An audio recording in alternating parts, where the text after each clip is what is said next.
আপনিও যদি debit card use করেন তাহলে এই ভিডিওটা শুধুমাত্র আপনার জন্য, আর ক্রেডিট কার্ড ইউজ করলে তো কোনো কথাই নেই। রিসেন্টলি ক্যাশপাসকে ডিজিটাল ফুটপ্রিন্ট ইন্টেলিজেন্সের একটা রিপোর্ট প্রকাশ পেয়েছে, যেখানে দেখা যাচ্ছে 2024 সালে প্রায় 90 লাখ ডেবিট এবং ক্রেডিট কার্ডের ডেটা ডার্ক ওয়েবে ফাঁস হয়ে গেছে। শুধুমাত্র তাই নয়, হ্যাকাররা ডেবিট বা ক্রেডিট কার্ডের সঙ্গে সঙ্গে আপনার স্মার্টফোনটাকেও হ্যাক করার চেষ্টা করছে। সেক্ষেত্রে প্রায় 2.5 কোটির বেশি কিন্তু ডিভাইস হ্যাকও হয়ে গেছে। আর হ্যাকাররা এগুলো হ্যাক করার জন্য যে ম্যালওয়্যারটাকে ইউজ করছে তার নাম হচ্ছে ইনফস্টিলার।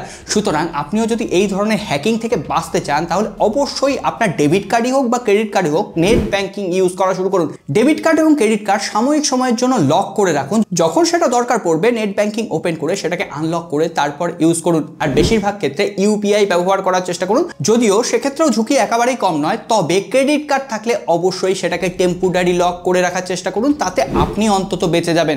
আর হ্যাঁ, এই ভিডিওটা অবশ্যই ডেবিট এবং ক্রেডিট কার্ড যারা ব্যবহার করছে তাদের সাথে শেয়ার করে দেবেন, যাতে তারাও একটু সাবধান হতে পারে।